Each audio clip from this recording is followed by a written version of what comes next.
All right, guys, we're going to start the show shortly. Good to be with you on a Wednesday. Give the show a like and a share anywhere you are watching. Share that show. Hit that like button if you could do me a favor. That would mean the world to us. We work hard here. The only thing we ask in return is a like and a share on any social media platform you are watching upon. So the gas rush is certainly impacting this area. We talked about it yesterday and said, look, this is going to be a factor. And by the time we got off air, we were being sent photos from viewers all over Central Virginia who were Bluetoothing the show in their car and sitting in a gas line at a gas station somewhere in Central Virginia. We appreciate those photos. The one that got the largest, who said they were in the longest line, was a 72-car line at Costco.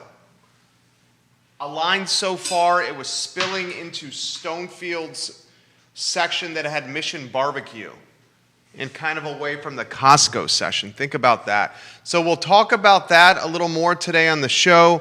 So we have two crunches that are hitting the area at the same time. I'm going to ask you to do some crystal ball predicting. These two crunches are fuel and gasoline and labor. What does a labor crunch at the same time of a fuel and gasoline crunch going to do to a local economy like Charlottesville? We'll talk about that today on the show. Neil Williamson, who's going to be on Real Talk on Friday, was watching the Planning Commission meeting last night, tagged me in a tweet about bicycle activity. Interestingly, we had an interview scheduled with Angela Lynn about bicycle and pedestrian safety and utilizing bicycle and pedestrian safety for economic development. Angela Lynn will join us on the program in about 20 minutes. She wants to hang there, and we'll talk about the area turning into an improved bicycle hub and some of the response from the Planning Commission meeting yesterday. That's going to be a topic on today's show. A lot we're going to cover on the program, including Water Country USA and Busch Gardens going on record saying they need at least 1,000 workers. 1,000 workers. Over the weekend, we were at a local brewery who said they were 50% short-staffed. A lot we're going to cover on today's show. Judah Wickhauer is our director. Give the show a like and a share on any social media platform you're watching. Judah, we can get started when you're ready.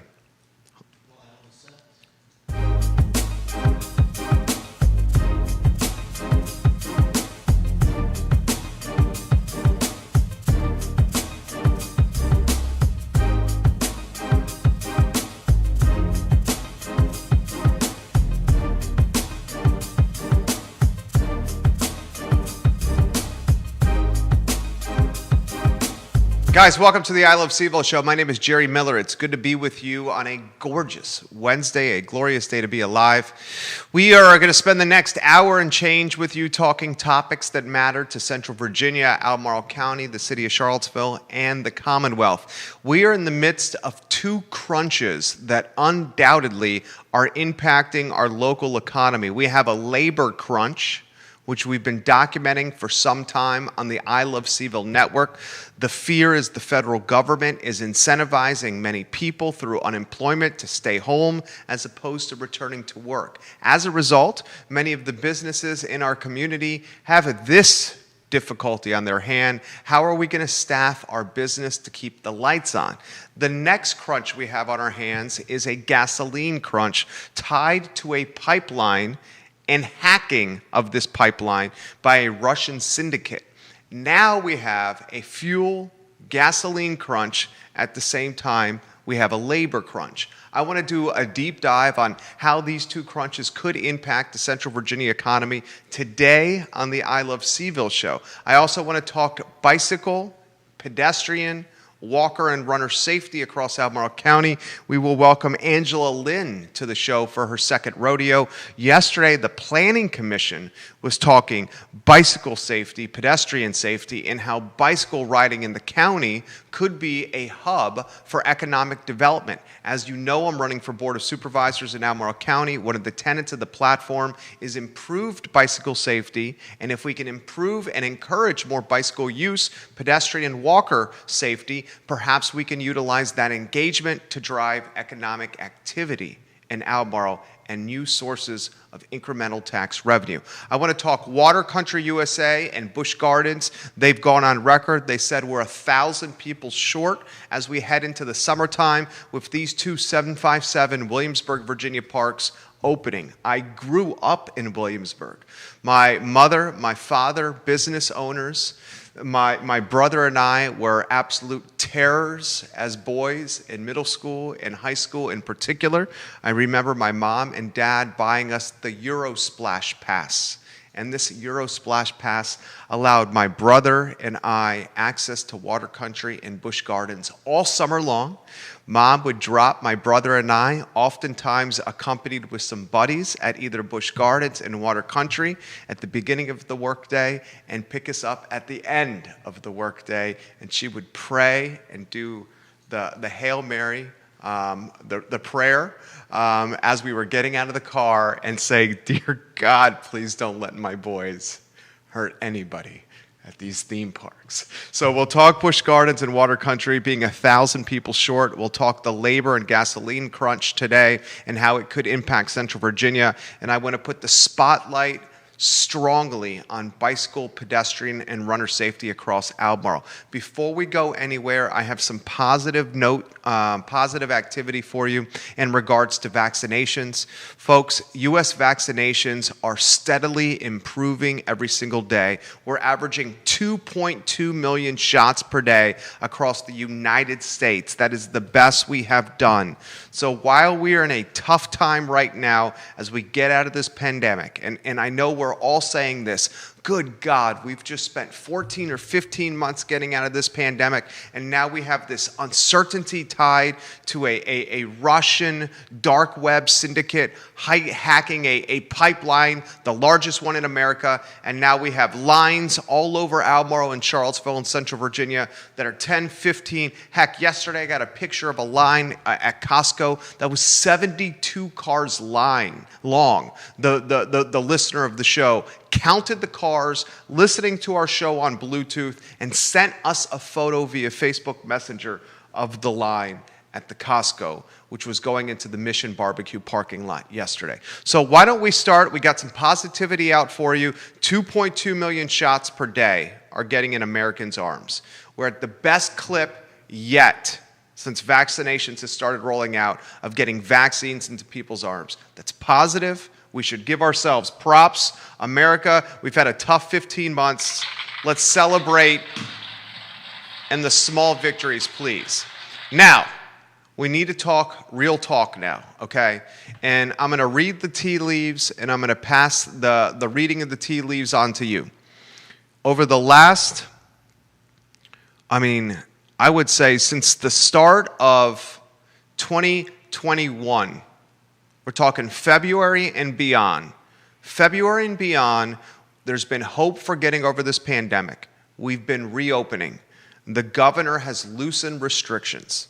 We see people going back to restaurants, going to larger weddings, thinking about music venues, and enjoying live music again. There's hope.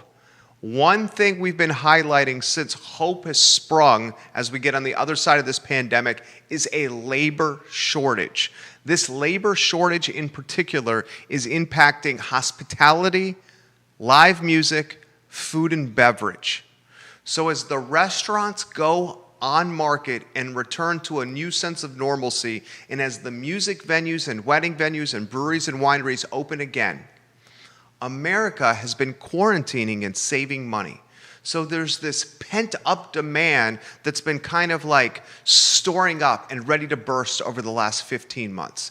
This pent-up demand is now flooding businesses across America. because we want to spend the money we saved and we miss human connection. The problem with this pent-up demand is the small and medium-sized businesses don't have the labor in place to meet the pent-up demand. As a result, for brunch, maybe you're waiting 15 or 20 minutes longer than you used to.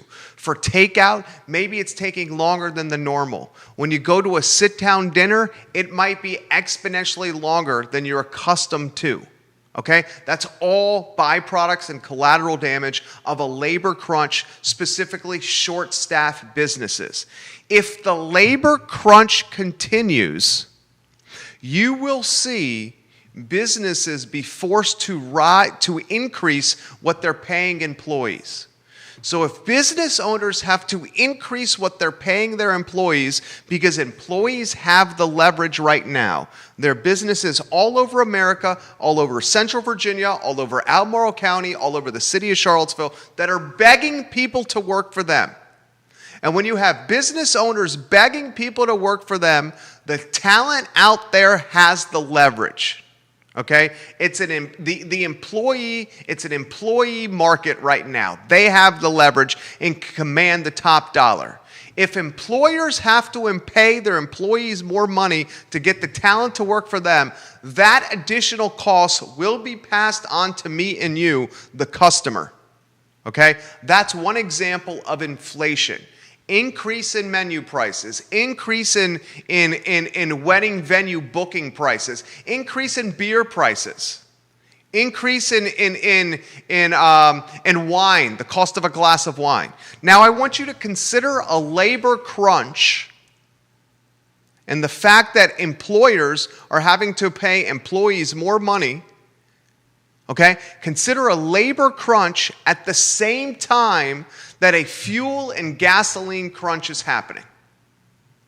When you have a gasoline crunch, you have to understand that that impacts I won't say every, but it impacts many, many, many supply chains in our world, in our country, in our Central Virginia, in our city of Charlottesville, in our county of Albemarle.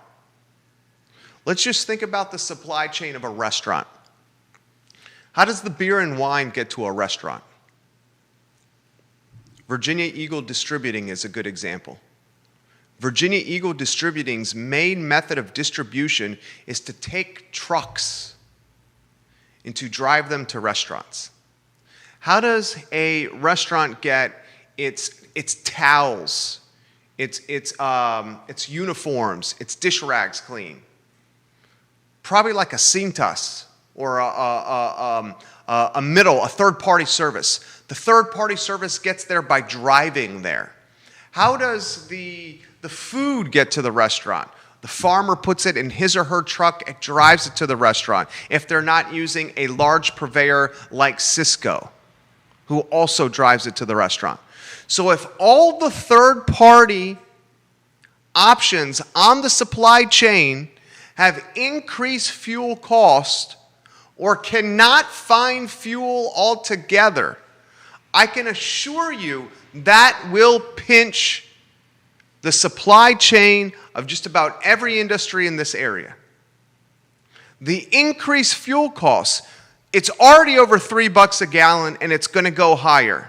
Those costs will also trickle down the supply chain and be passed on to the partners on that chain. You have two legitimate factors driving inflation locally, regionally, nationally: labor shortage and fuel shortage. And they're all happening at a time when America is sprinting to businesses because we've, for 15 months, been quarantined and have had pent-up demand ready to burst. So customers are eager to go out and spend money, but we don't have the labor to meet that demand. And we don't have the fuel to service that demand. And that, my friends, is a double crunch that's going to drive up the cost of goods, menu prices, beer prices, wine prices, and real estate across Central Virginia.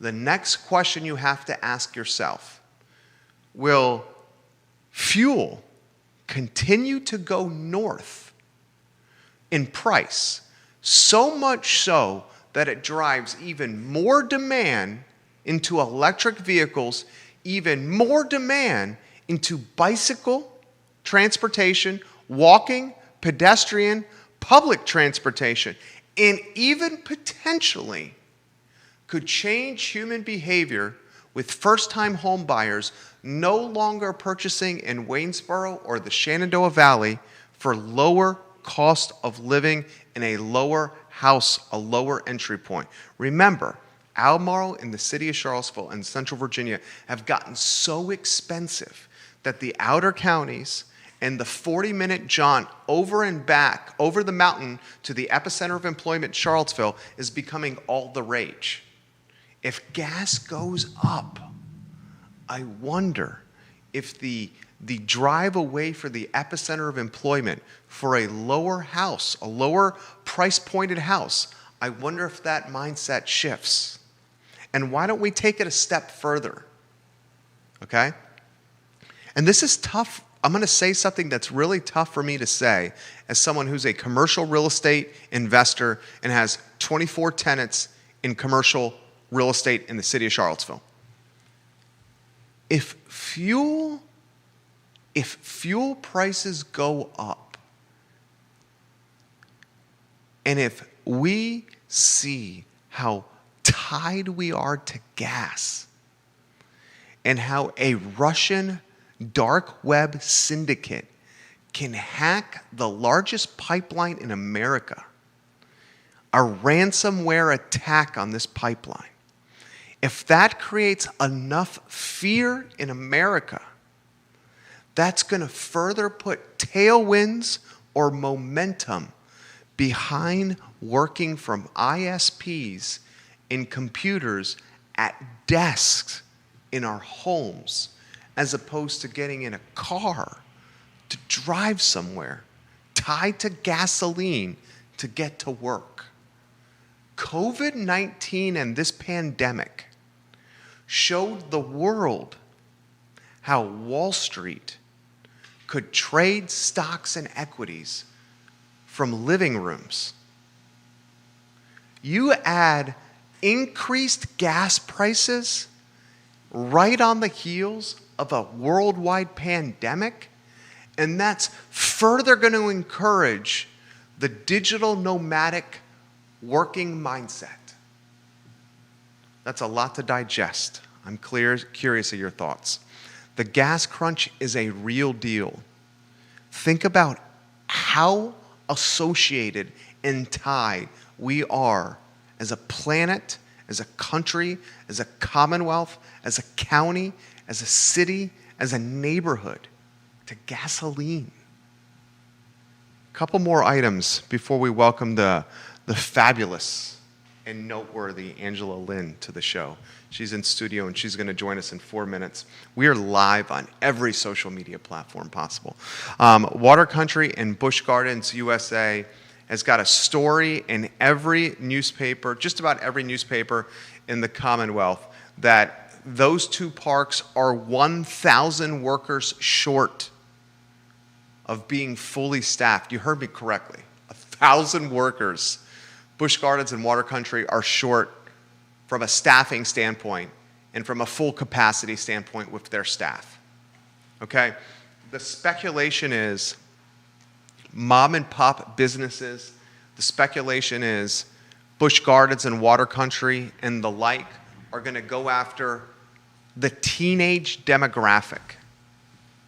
And the thoughts are, if folks don't want to get back to working behind a line, in a kitchen, in a catering environment, at Water Country, at Busch Gardens, because maybe they're getting more to sit on their couch unemployment-wise, or maybe they found new skills in the last 15 months, and they've transitioned to a different industry altogether. All those are facts, all those are true, all those are what's happening. The speculation is mom and pops and larger businesses like Water Country and Busch Gardens are now going to go after the mid-teen and early teen demographic to fill its employment roster.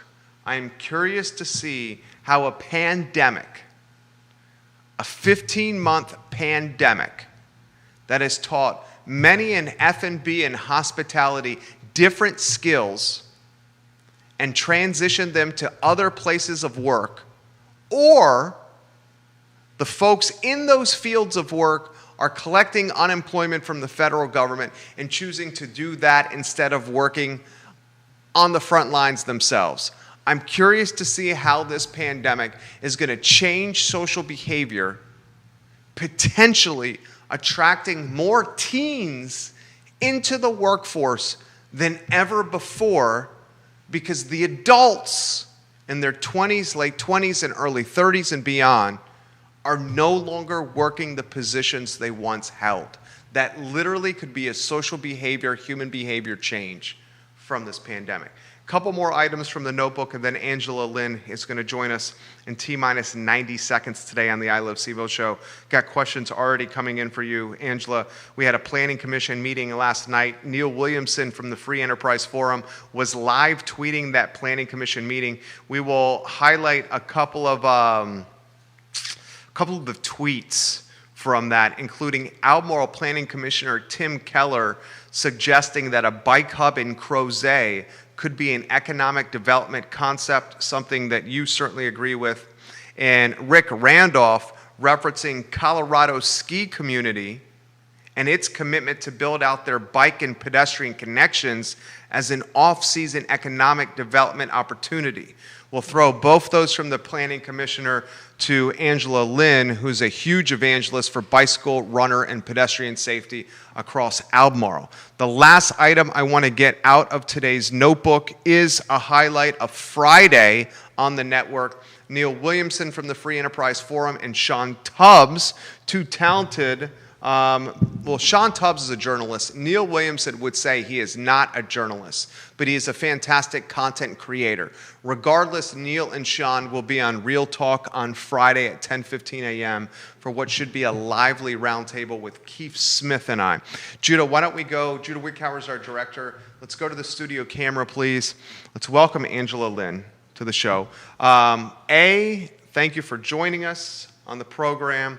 B, so much I want to cover with you over the next 20 minutes. C, you're popular. You have questions coming in for you already.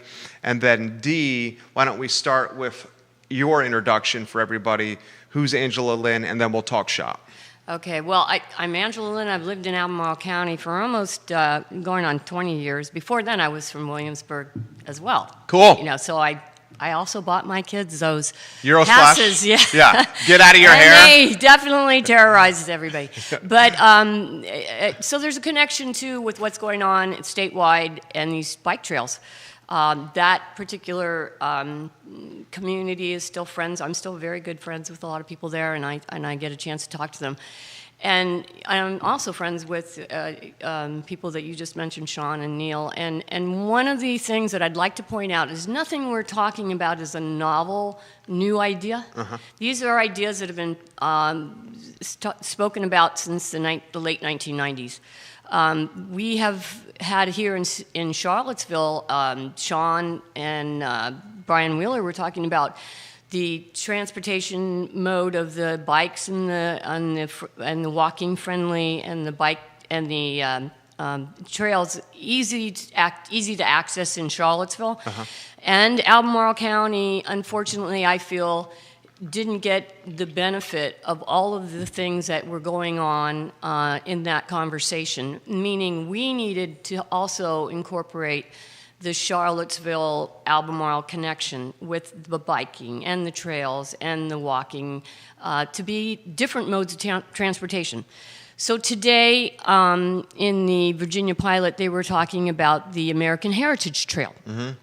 which is going to connect Virginia Beach through Hampton Roads and couple up with the Capital to Capital Trail that starts in Williamsburg, right, and heads all the way to Richmond. Right. This is amazing. It's fantastic. But what they saw with the pandemic and so many people getting on bikes and using the trails and the health and the safety issues being addressed is that it was popular. And so VDOT got involved with this new American Heritage Trail and decided that the modes of transportation aren't only the roads for vehicles, for cars or trucks. And so now we are looking at transportation as all-encompassing bikes and other modes that are not taking us out of that are going to take us out of our vehicles, which is extremely important. Passing those vehicles today all lined up, I'm sure there's a lot of people that wish they could get around differently. Oh, 100%. This gas crunch is only going to put, I think, more momentum behind your efforts, especially if gas prices continue to increase. It's certainly going to put more momentum behind electric vehicles, who shockingly have a very small market share of the driving American population. We'll put that to a side. We'll talk bicycle riding. We'll get to the questions that are coming in here. So how far behind do you think the city in Albemarle County are to peer municipalities in the Commonwealth? And you reference Williamsburg, Richmond, and 2 in the 757. Well, first off, I'm not the only one who thinks that the Fertile Crescent gets a lot more of the gravy when it comes to projects than we do here in Central Virginia or the western part of the state. That is something that has been a talking point on many issues, not just the one that we're talking about today. And it is, to me, eye-opening to see that you can build something like a bikeway, a private, off the highway, paved safety bikeway from Virginia Beach to Richmond, and not have all the same rhetoric thrown at them that we have thrown at us, that, oh, we can't do that because we've got utilities and we've got easements and we've got a lot of other issues. Well, they have that too, and they have a bigger population. So I feel if they can do it, we certainly can do it. And we should be part of this overall Virginia movement. Yes. Yeah. Yes. Who's throwing that rhetoric out around here? Well, a lot of it is people who don't really see this being something that they want to invest in. And what they don't see is that it has proven to be economically feasible and also beneficial to not just venues that people come to or stop at along the way of these trails, but they're now destination points for tourism. And Virginia Beach has always been sort of the queen when it comes to the tourism dollars. And so what I'm saying is we need to be part of this overall trail too. Why can't that same trail be Charlottesville, Scottsville, all the way through to Richmond as well? Yeah. We've got some amazing spots for people to visit. One of the selling points of Virginia is our history, but we also have communities that connect on these bikeways. You connect communities of color. You connect communities of the past and the present, but you also connect people. And I think this is something that they see as beneficial along with our health, that we need to be able to do this. Do you envision, what is your vision of the future of transportation? What does the future of transportation look 20 years down the road from now for you? Well, as a mother of young millennials that wanted to move to a place that didn't need a car. How old are your kids? Well, my youngest is 30, my oldest is 40. Okay. But they didn't want to move to a place that they couldn't get on a bus or get to work without a car. They didn't want to own cars because they didn't want the parking issue, the headache, the overhead. Headache. Yeah, right. Of course. So they were drawn to the metropolitan areas and jobs, of course. But I see them still embracing using something else besides a car to get places because of health reasons and just fitness and overall feeling better that they got up in the morning and got on a bike and got to their jobs. And I don't see that stopping, but I also see them, they like to be able to take a metro train into wherever they want to go and get Sure. off, and not park a car in an airport if they're going to go off and vacation or visit family or something of that nature. So what we wish is that we have an idea of how to get around that doesn't have only automobiles as the main or only transportation mode. My husband happens to own a Tesla. We've owned electric cars when he wanted one when he first came out. We owned a hybrid when it was first like a little Civic. Sure. Way back in the day. And being an airline pilot, I think he likes technology and he likes the new and improved. So I would like to claim that it's because we are also environmentally aware, but it also is. It's kind of nice not to have to be at those gas stations anymore, and you drive right by. You look at that and you go, "Gee, I feel sorry for them." All lined up right now. We plug in and we're good. We all know that your family with the EVs, that's the way to go. That's the future, and that's undoubtedly the right move here. Here's the question, and this question came up on the feed. So this question is from Crozet. Okay. Chris wants to know how public transportation and improved bicycle safety and improved bicycle trail system work hand in hand. Well, and that's a great question. And I watch a lot of bicycles being put on buses. The buses. Because the thinking trains. is, I'll expand on Chris's question and then get out of your way. Sure. The thinking is you could use the trail system around Central Virginia, Albemarle County, City of Charlottesville, to get on a bicycle in your house, bike to the trail system, and the trail system will get you to a certain point. Right. And then once you get off said trail system, then maybe the final part of the way, the public transportation could get you to where you need to go. Right. Is that kind of what he's alluding to? I would think it is. I think they should couple up. Right. I mean, there's definitely areas that I've been to, mostly metropolitan areas, that have bicycles and ferries and boats. I mean, buses and trains. Trolleys. Yeah, that have people bringing in their bicycles and setting them in a certain area and then standing there and getting off and getting to where they need to get to. What we have here in Albemarle County is you got to take your car. I live right outside of Crozet. Right. And that road is, because there's so many new people, very backed up and busy. And if you had to be somewhere early in the morning, I guess you got to go twice as early as you used to, but there's no other way to get into town. I mean, you could bike that entire way, I guess, if that's what you want to do.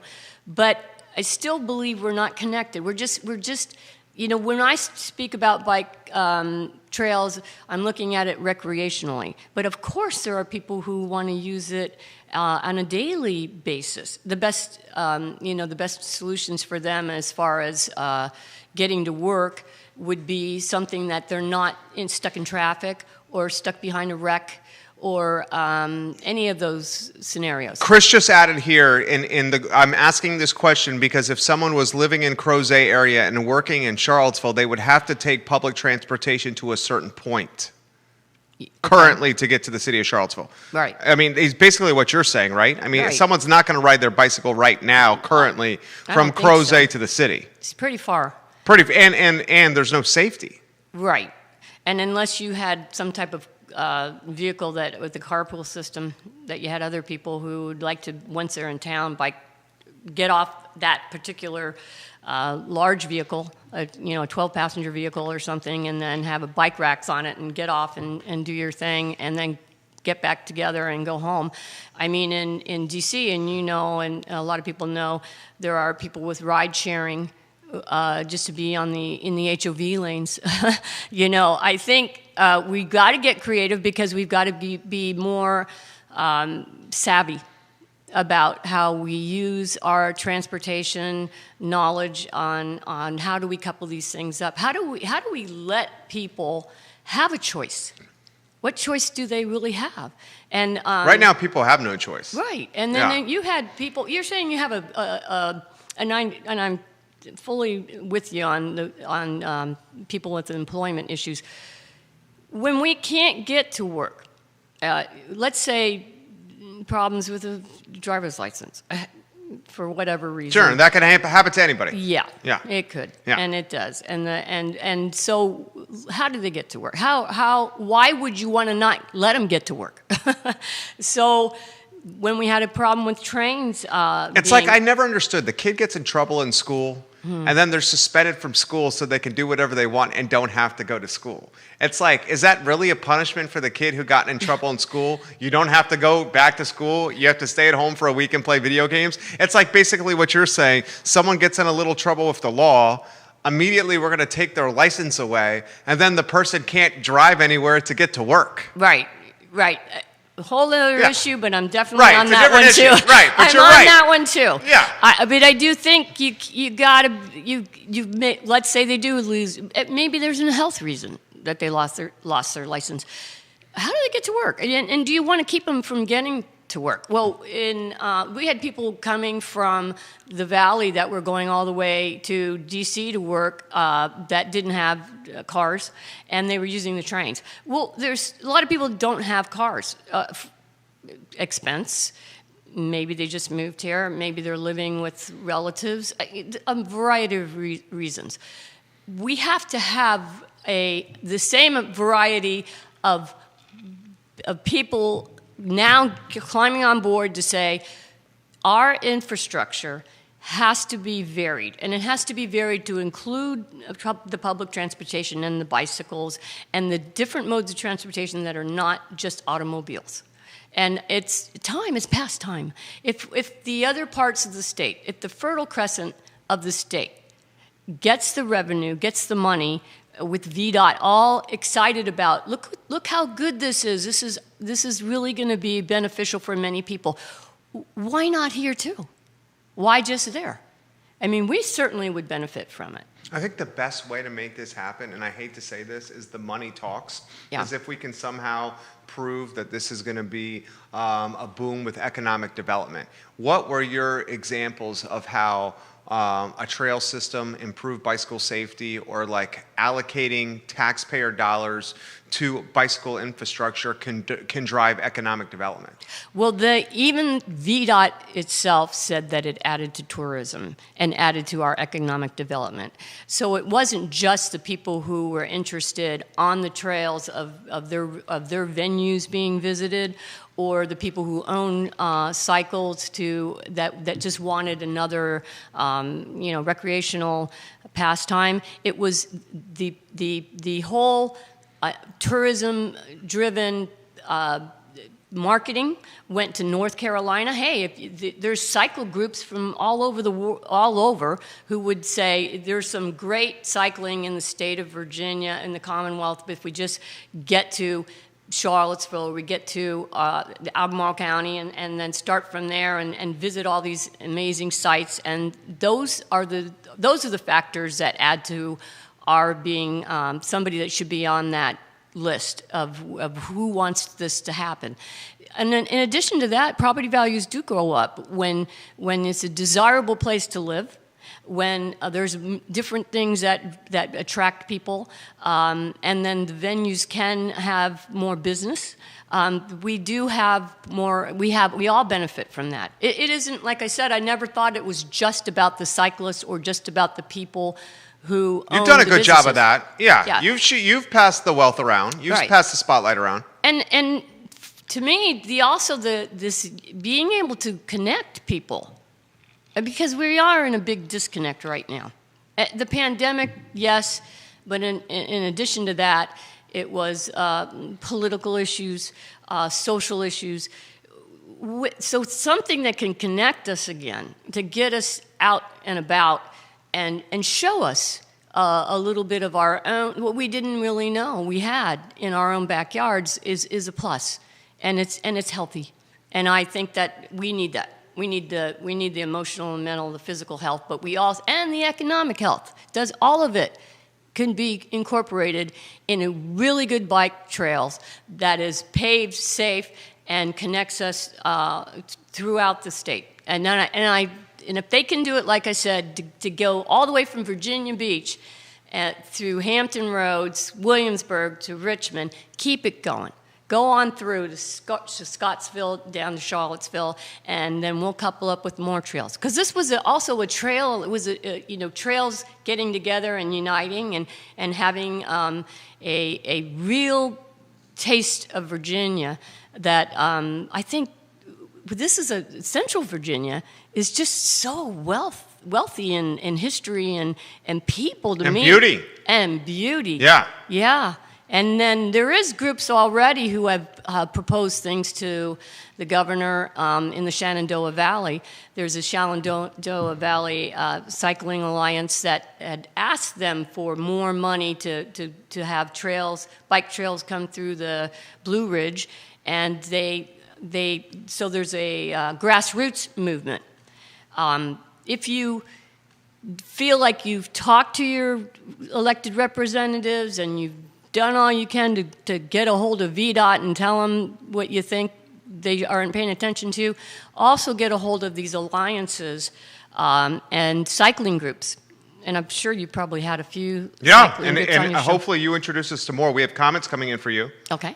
So this is from Jennifer Greer. Okay. She says, Jerry, I live in Earlysville. I try to watch your show as much as possible. Have some questions for your guests and some comments. She says, first, please tell your guest that she has great hair. Thank you. You got that on the feed? Us older women like to hear that. You got great hair. So Jennifer, and then she wants to know, what's the University of Virginia's role in all this?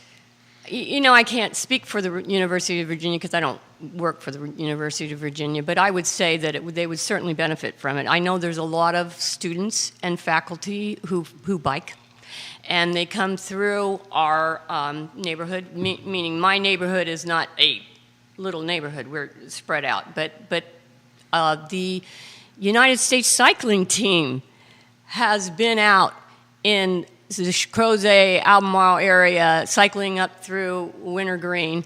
So I would say university students would get excited about cycling through this beautiful part of the Commonwealth.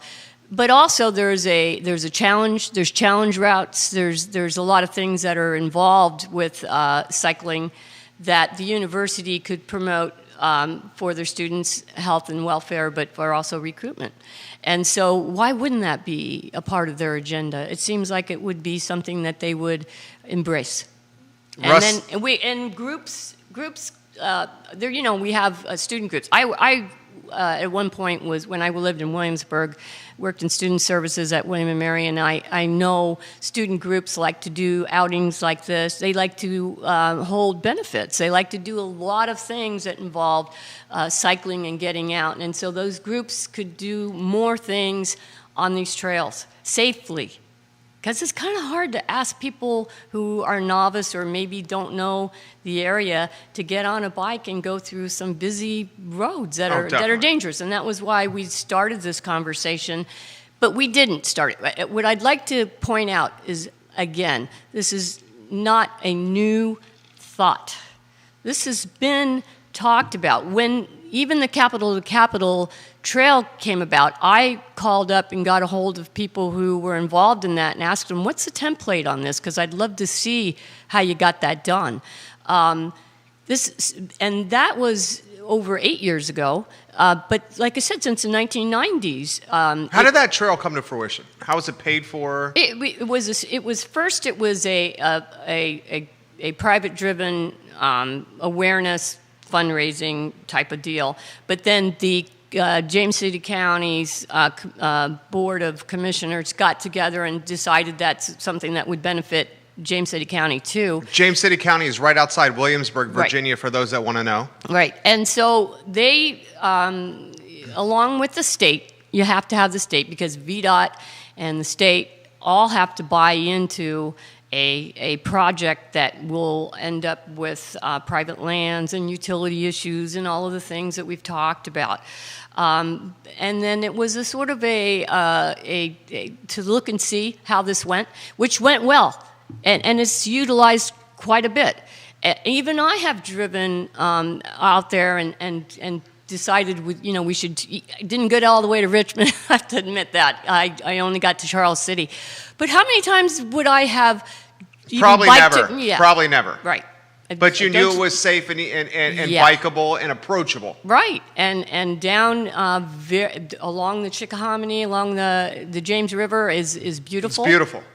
Yeah. It's beautiful. Okay, so this And question's there's a coming in. heritage. Go ahead. Bill. Sure. Vanessa Parkhill's watching the broadcast. Russ Haley, welcome to the broadcast.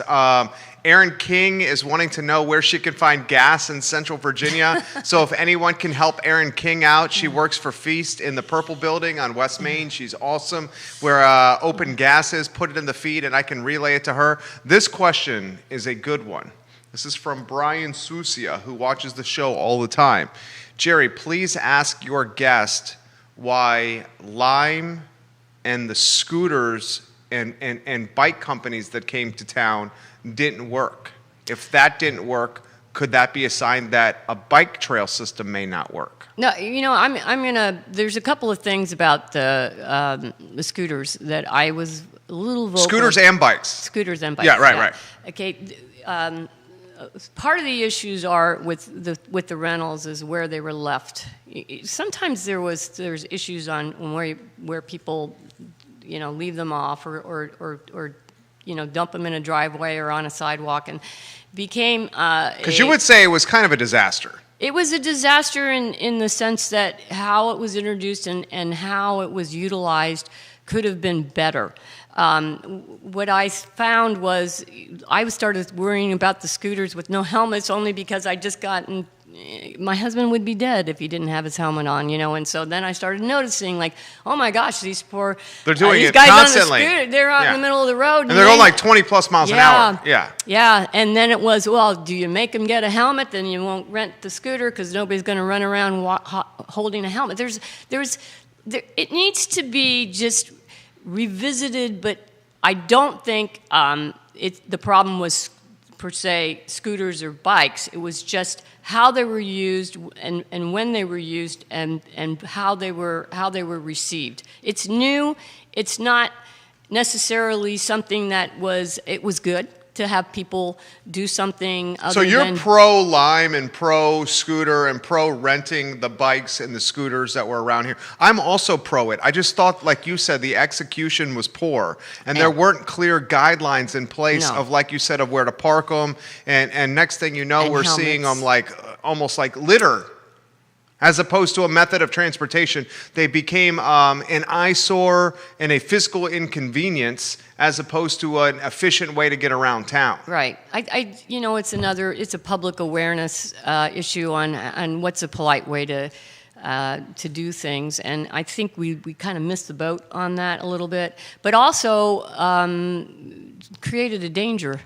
And let's say I got introduced into the disability world because of my husband, and I was trying to get him down a sidewalk with a wheelchair, and if a scooter was in the way, that would be kind of a problem. What do you say? What do you say to the folks? I think in a lot of ways, public transportation, and I'm talking buses, trolleys. I will even lump in like the Lime scooters and the Lime bikes and the Bird scooters and the Bird bikes.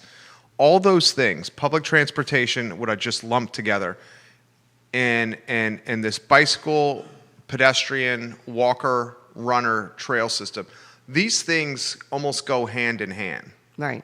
Okay? And I'm playing devil's advocate for the sake of a talk show with you. Mm-hmm. Okay?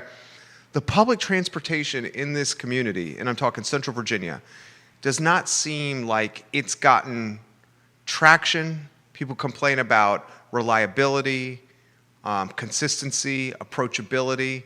The bus system, the CAT system is regularly losing money.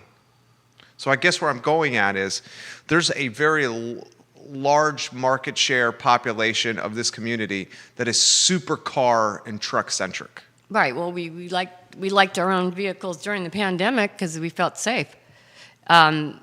However, we're back in our cars, and the parking's bad again, and the traffic is bad again, and the gasoline's going up. So you think now is the perfect time? It's a I think collision it's of a lot of stuff. and it happens to be an election year, so Yeah. I think it's a perfect time. And I think it's a perfect time for Central Virginia not to be ignored, and Western Virginia, the Shenandoah Valley. I feel very strongly that we are a little bit behind in making noise than this Fertile Crescent of how we relate to growing populations. And we have a desire to be modern, but we also have a desire to not be, to keep things that we like, so you have to balance that. That is so well said. We want to be this world-class city, but this world-class area, air quotes, is certainly very hesitant to change. And what's working, you don't want to fix. Yeah, right? If it ain't broke, don't fix it. Right. Yeah.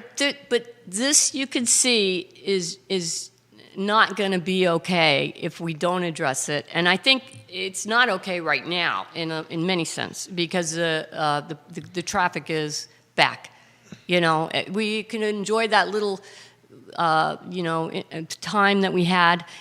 With getting somewhere back in the 70s maybe, when the pandemic came, we saw, this is what it used to be like. We could actually, zoom down this road. Can't do that now. Everybody's back. So we still are, we're a little bit behind on how we get back into understanding where we're going with this transportation system. The infrastructure money is there. Will it only go to certain places? Will it only go to very populated places? Will it not hit the areas that are growing, like Central Virginia? Will it not hit the places that don't have a lot of population, but they still have a lot of desire to be included in their ability to have the same kinds of benefits that everybody else has? I unfortunately feel like a lot of politicians feel like they go where the votes are, where there's more people.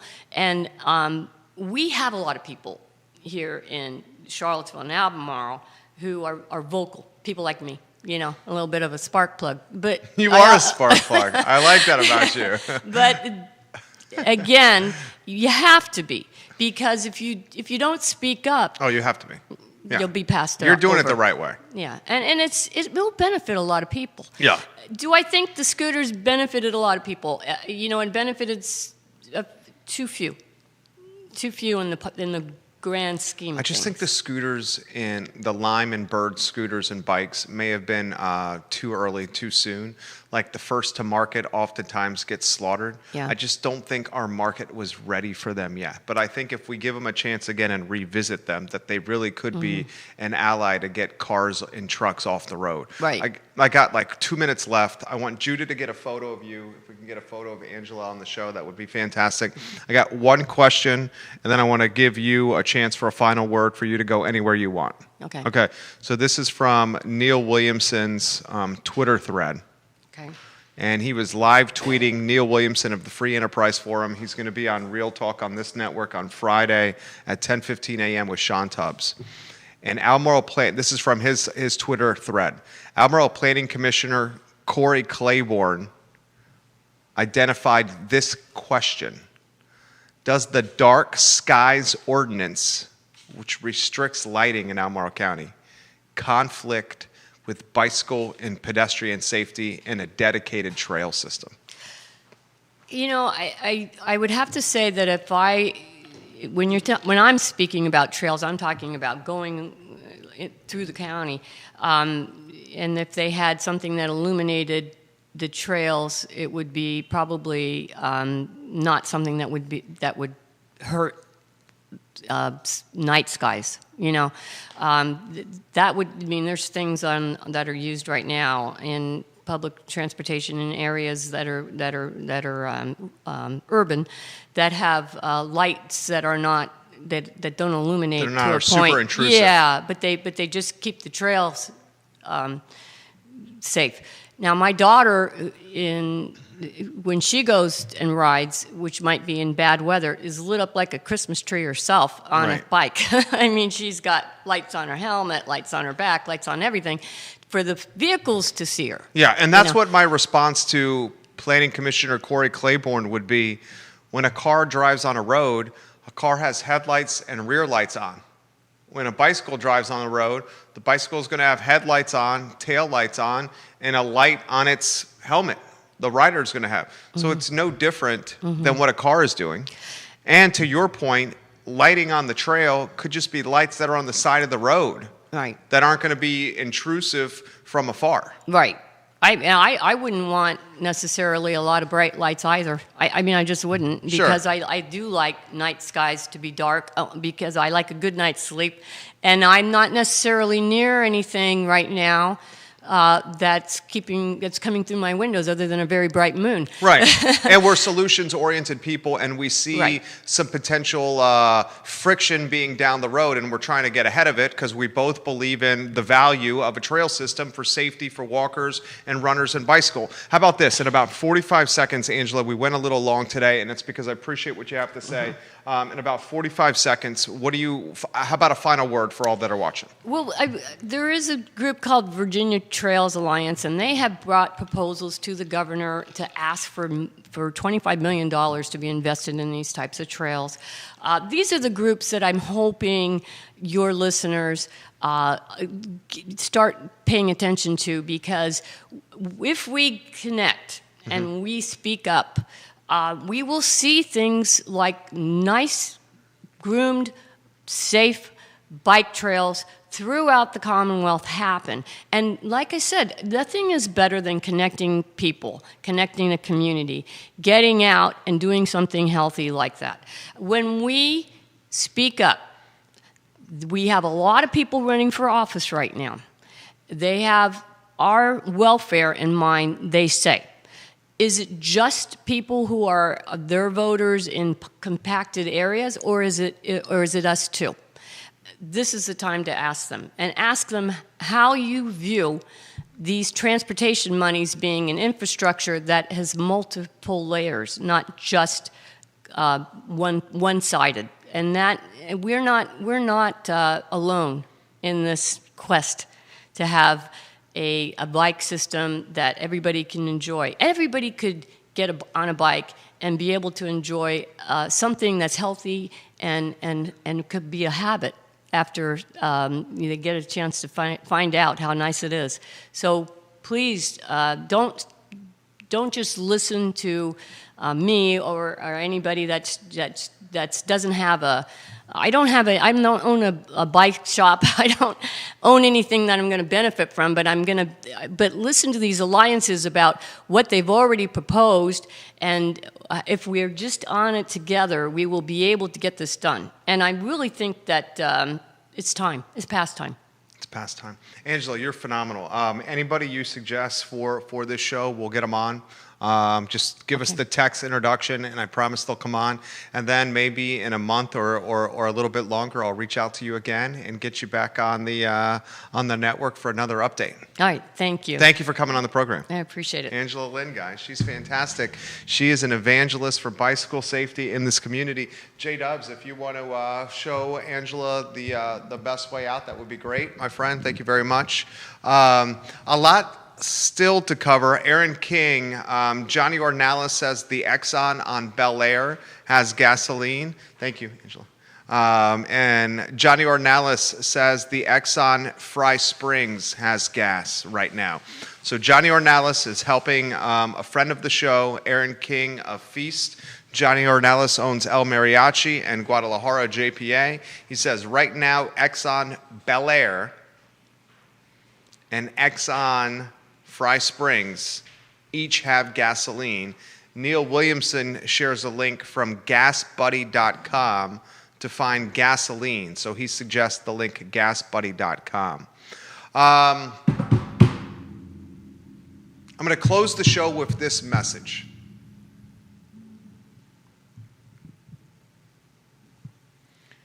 I am fearful that we as a local economy are heading into a period of concerning inflation.